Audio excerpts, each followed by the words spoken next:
back to Storytime with Dave Booker. It's been a couple of days, so we're on schedule. We're ready to start. We're doing Sheriff in a Small Town still. So we're going to go to the next report, next of his escapades. And we're going to do page 62. Interesting. 62.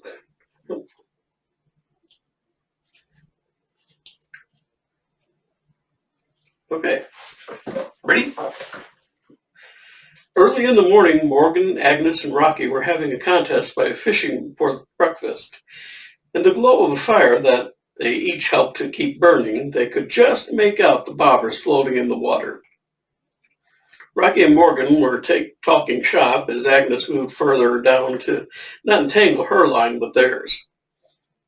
Rocky, I have to say you did a great job handling the situation at Larry's place. In fact, you seem to have a knack for this. I know you have a job at the Sentinel, but you're not full-time. You work on stories outside the place and send them in. What about working with me for a while as a deputy? Rocky practically lost his pole and had to concentrate on bringing in his fish before answering. Sheriff, I'd like that no end.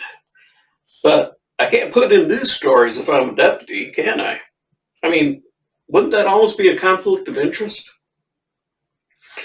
Might seem as if I'm arresting people in order to get a story. Morgan thought a moment and agreed.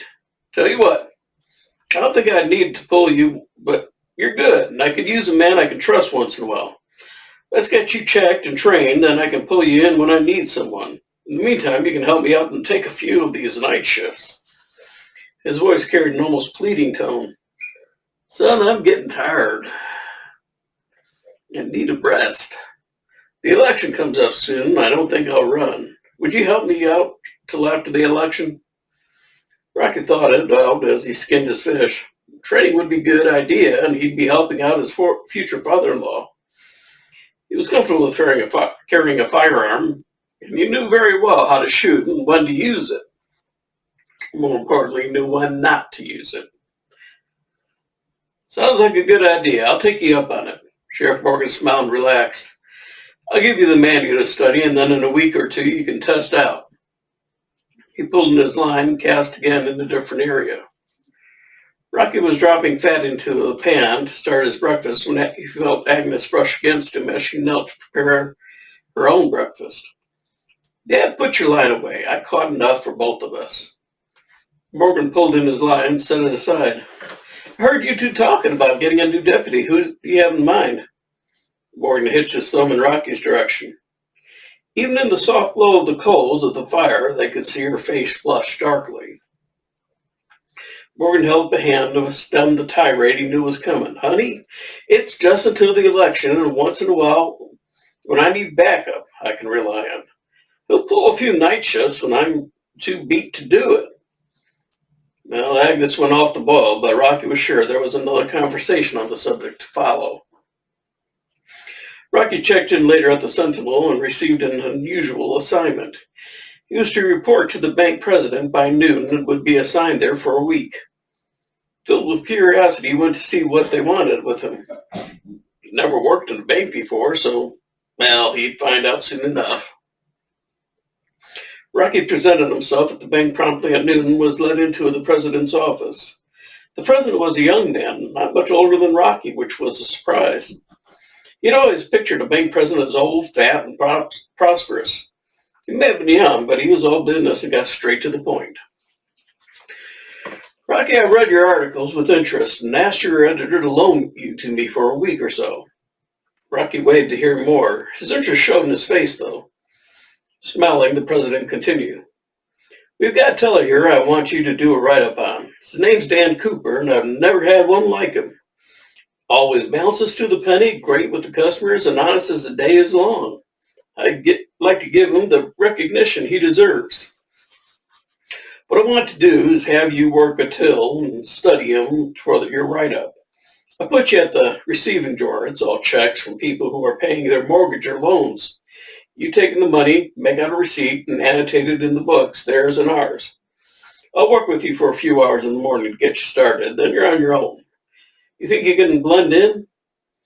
Rocky nodded. It was an interesting write-up, and he could get experience he hadn't had that might lead to a second write-up. We better use a different name for me if you don't want me to stand out. Maybe, I don't know, Andrew Martin or something. The president had a plate made for Rocky's till with the name of Andrew Martin and requested that Rocky show at 8 in the morning. 8 a.m. Rocky was at the bank in one of his few suits. The president showed him to his till, introduced him around, and showed him what to do. It was straightforward, and Rocky would have plenty of time to study Dan. Between customers, they got acquainted, and what Rocky learned of Dan he liked. The man seemed to be a straight shooter with an easy humor that the customers liked. Friendly to all, he took enough time to make each customer feel welcome, and he knew his regulars by name. Rocky tried to emulate Dan as best he could, and Dan noticed proudly that Rocky was using him as his model. Over lunch at the diner, they spoke of their hobbies and interests. Over the apple pie and coffee, Rocky was talking about his own interests. I'm not much of a type who mingles. I spend most of my time outside walking in the woods by the lake, fishing, or building a blind or two. Dan was intrigued. You do much hunting then? Nah, I just like to be out early and see what animals are about. Be surprised by the variety around here. Most people only see the ducks and a few deer, but there are badgers, skunks, foxes, and lots of others. As he talked, Rocky's eyes sparkled with excitement. Excitement. I think I need some root beer.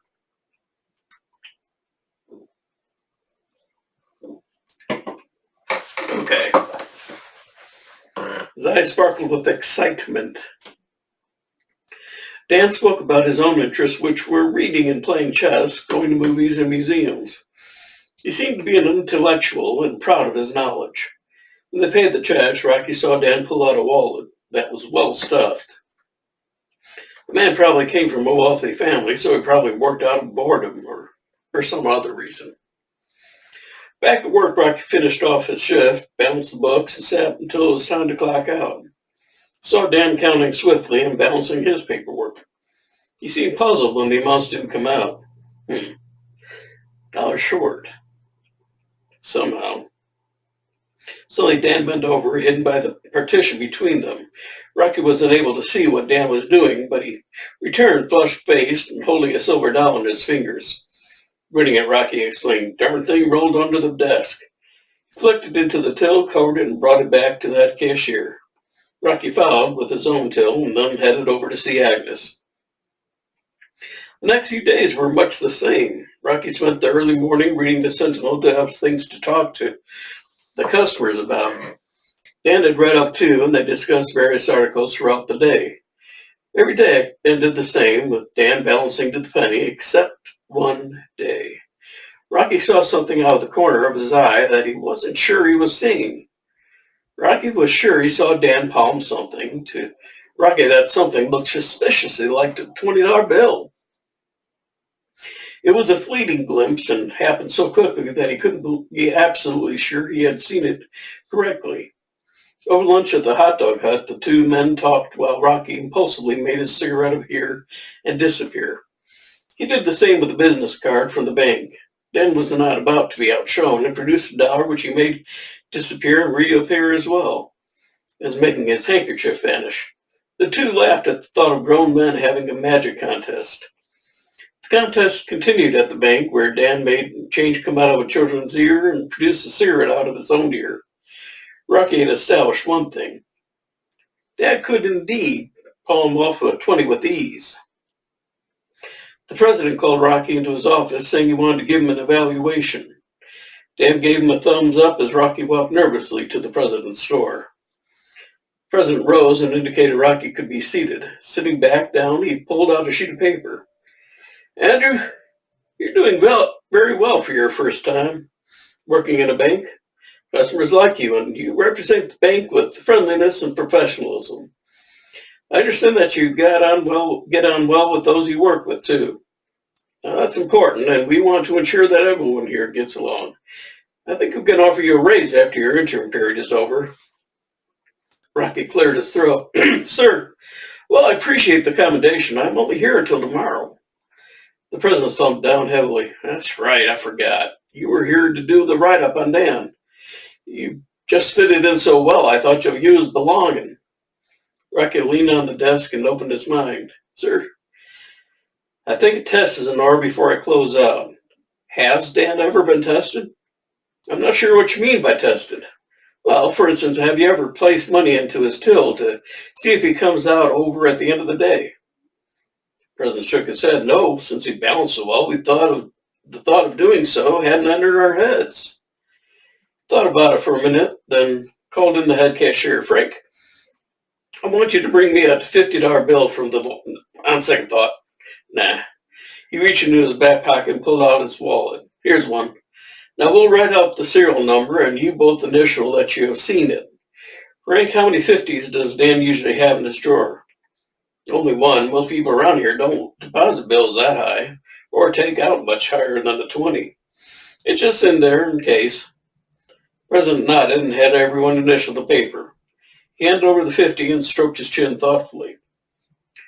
I want you to get Dan away from his till, then slide this in. Better yet, do it when he turns in his till for a break. Write down the serial number of the other 50 just in case. Stick around after closing since we'll need you to come into the office if anything happens. Frank took the preferred 50 and went back to his desk. Rocky turned to leave when the president stopped him. Rocky, I'm hoping that you're wrong and Dan for the first time won't balance. Closing time came and Dan and Rocky balanced out. Since Rocky only dealt with checks, his balancing was easier and much faster. Dan counted his twice and penciled in his tolls, closed the books, and locked his drawer. Bringing them to the head cashier who was chatting with the president, they turned in everything. Well, all quiet on the Western Front, gentlemen? Both men nodded. The head cashier flipped open the books from Rocky's till. He totaled the amounts and checked it against the checks. Balanced as usual. He flipped open Dan's and went over the columns and counted the drawer. He turned to the president.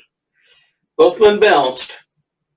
The president motioned for the guard to join them, unseen by Dan and Rocky. Now, isn't that odd? He returned to Rocky. Are you sure you balanced correctly? Rocky nodded as if dumbfounded. The president said the same to Dan. And you, Dan, you're sure you balanced correctly? Dan nodded assuredly. As usual, sir. The president crossed his arms and his chin sunk into his chest. Yeah, that's a real puzzler, all right. Gentlemen, I'm going to have to ask you both to turn out your pockets onto John's desk here.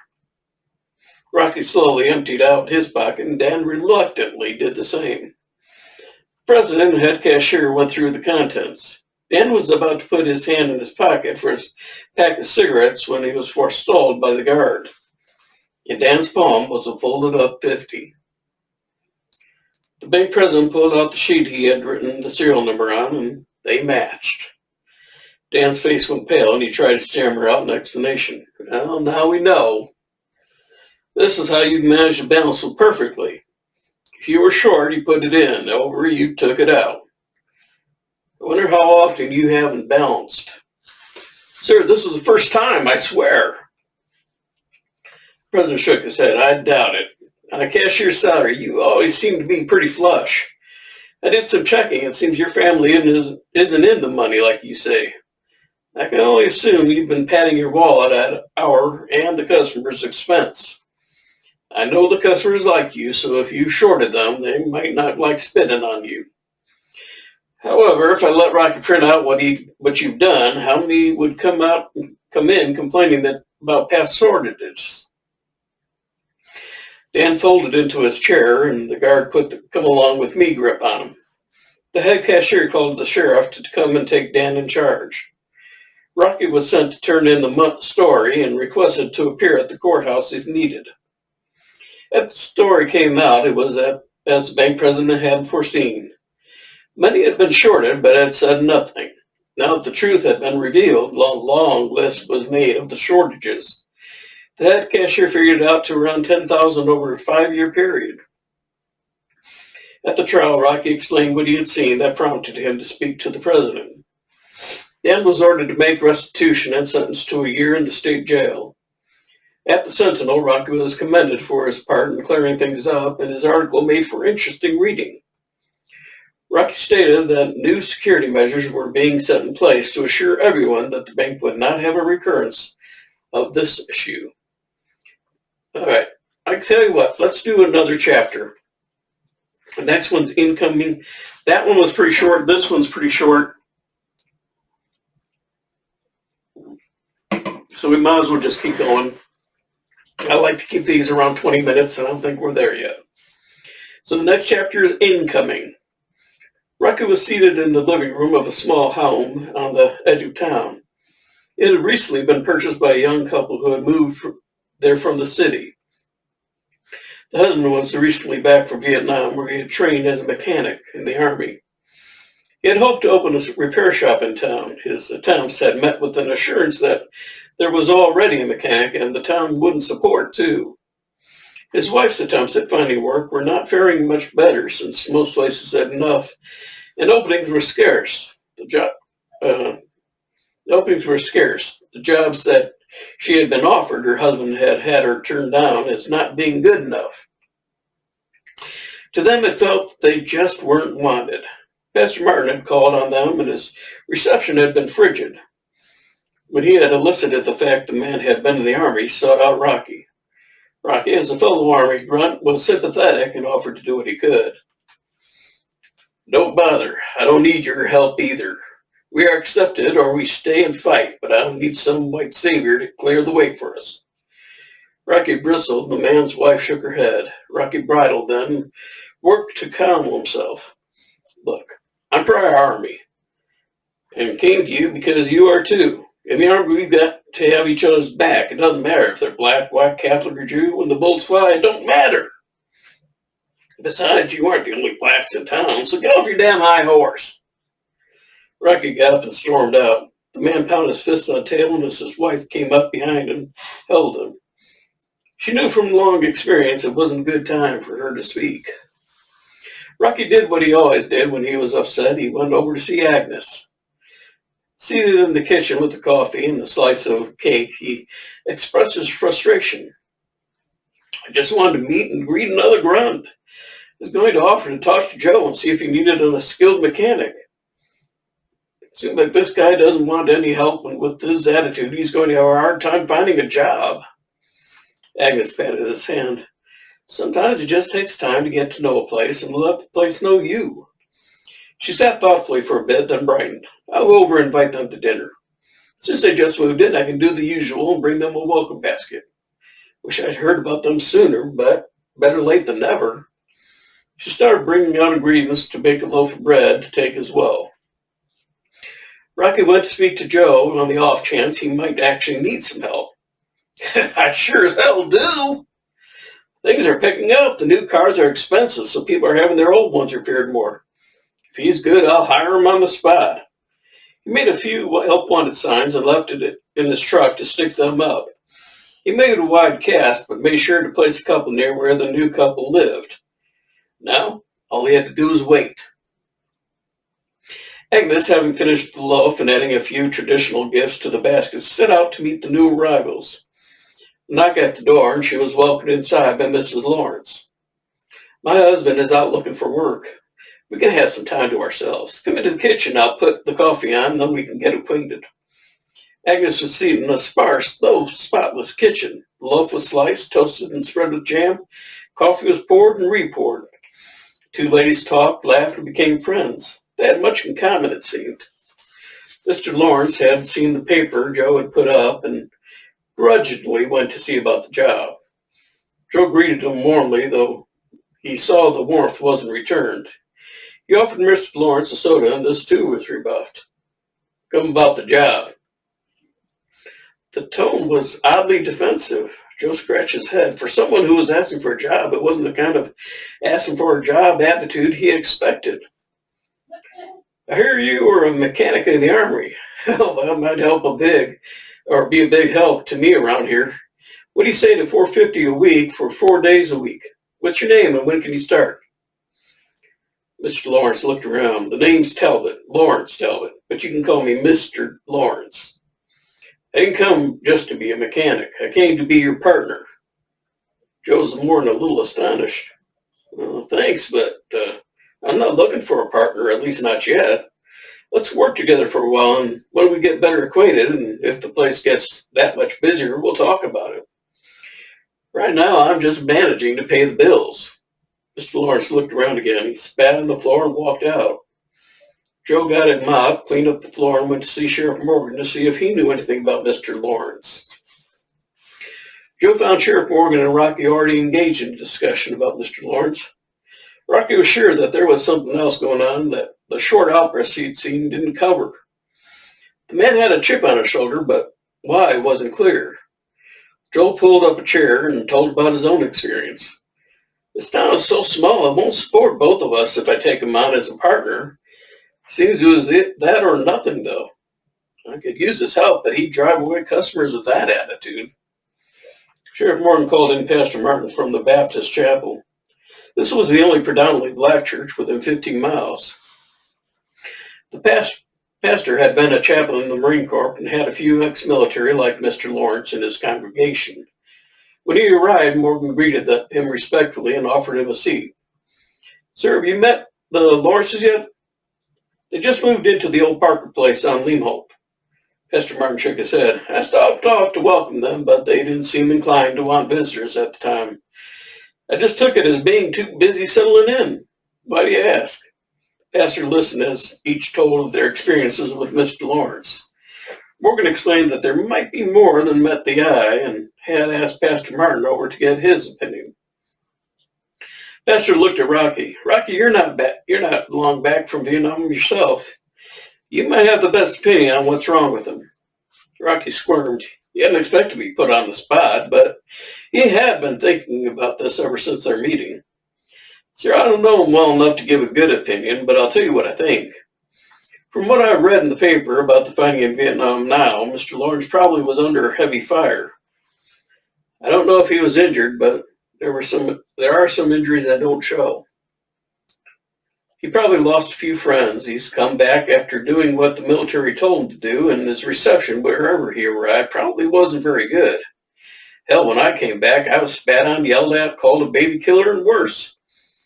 Probably got the same and more because of the color of his skin. He's probably moved from some larger town nearby and came here to get away from everything. He's mad about plenty of things right now and can't get it out. He doesn't know how to fit in and expect everyone here to be just as prejudiced as the place he left behind. He hasn't been here involved in the town enough to know the truth. The way I see it, he'll either move off again, become an angry recluse, or start lashing out at everyone. Since he's kind of a powder keg right now, I suspect the last. Pastor Martin agreed. I've got a few started the same, but have come around eventually. The trouble is, this guy's been on the boil for so long. Like Rocky says, he's ready to explode. Rocky stood decisively. And it's time to give him an opportunity to let a little steam off. Sheriff, can you drive us out there? Sheriff Morgan was a little leery to do so. When a man's about to blow his top, it can do a lot of damage. He looked at the pastor and Rocky, who were both waiting to be at the door. Apparently they had already decided what to do, and he was just going to be the driver. Joe came along as he was curious about what was going to happen. They all arrived at the same time. Lawrence had walked from town, and the others had arrived in the squad car. Joe was out first with the sheriff, which immediately set Mr. Lawrence off. Shit! I spit on your floor and you call the cops? What can he take me in for? Sheriff Morgan leaned back on the squad car and shrugged. Don't look at me. I'm just the driver. Rocky got out next and slowly approached Talbot. He was peeking loose and easy. Talbot bridled the closer Rocky approached. Man, you better back off. The closer Rocky got, the more he seethed. Rocky knew what was coming, but still kept walking. From inside, the two women burst onto the porch. Agnes looked from Rocky to her father with palms out. Warren just shook his head and lit a cigarette. Pastor Martin got out next, and Mrs. Lawrence looked pleadingly at him. He too leaned against the car and seemed content to let things happen. The two ladies went back inside and peered out the window. Rocky got within striking distance, and Talbot lashed out ferociously. Rocky almost dodged a blow, then led with a right. The fight took off from there. It started with Talbot swinging fast and hard, and with Rocky dodging as many as he could, landing blows at the same time. As the fight progressed, Talbot became more deliberate, and the fight took on the nature of a boxing match, with both men about equal. It seemed like the fight was taking its toll on both combatants after 10 minutes, and the strikes were still pounding away, but slower and lower. Their arms were heavy, and they had beaten themselves to a standstill. Both men finally collapsed on the steps. Agnes and Michaela came out and looked at Talbot and Rocky. Agnes glared at the men, still leaning on the squad car, and intimated for them to carry the pugilists inside. Agnes and Michaela and the sheriff took hold of Talbot, and Joe and the pastor carried in Rocky. Michaela came out of the kitchen with a bowl of ice water and a cup of cloths to bathe the men's faces. As Agnes cleaned Rocky, she turned furious eyes on her father. "Dad, how could you allow this to happen?" Michaela was gently cleaning and holding her husband. He did right. Talbot needed this. He had to get his anger out before he exploded. Tears began to blur her vision. Talbot opened swollen eyes and looked around him. Rocky sat up straighter and put a cloth on cut lips and a swelling nose. Both men started giggling like schoolboys, eventually laughing deep and loud. Rocky held out his hand to Talbot, who grasped it. Each had made a new friend in the most unlikely way. Joe again offered the job at a shop, which was accepted and at the salary already named. The pastor took Talbot outside and explained about the group he had that worked issues for military coming back from the war zones. Talbot came back into the house feeling better. He had a wife that loved and understood him, new friends that cared about them, a church that would sustain them, and a town that would accept them. He looked about his house as if seeing it for the first time. Grinning at his wife, he nodded. "We're home." On the way to town, Sheriff Morgan was staring dumbfounded out the window. "That has to be the darndest way of handling a situation I've ever seen." Pastor Morgan grinned. He had a lot of anger from a lot of different places. Couldn't deal with it, so he lashed out in any direction he could. I'm just thankful he didn't lash out at his wife. Lots of them do, and it says a lot for their marriage that she stood by him. Rick leaned back in the seat and smiled happily as he rubbed over his bruises. It may have been an odd therapy, but it worked. I think I'll invite him to the Y with me. They have a boxing ring. He rubbed his jaw and shoulder, and we can wear padding. Rocky did his write-up on the Lawrences and how the town now had another skilled mechanic. He also wrote how Talbot Lawrence was also available for repairs on farm equipment, which made a lot of the farmers very happy. Agnes and Rocky had new friends, and Joe had a friend and an assistant he could trust. So that's 2 chapters we've done today, so that's not bad. Next is called A New Deputy, so I think we're finally getting to the point where Rocky is now becoming law enforcement. So that's going to be good. We're about halfway through the book, page 77. So I appreciate you stopping by. Again, give me a couple of days, and I'll get another new one out. That root beer's got a kick. I look forward to seeing you again. I appreciate you stopping by. Hope beg your pardon. It is root beer, I promise. Not any other kind of beer. So I look forward to seeing you. If you do enjoy these, please like and subscribe. Leave comments so I know somebody else is out there that I'm reading to. I look forward to seeing you again, and I will be back with another video in a couple of days. So have a good day. I don't know if I can figure. This is hard to do when I'm trying to see this from here.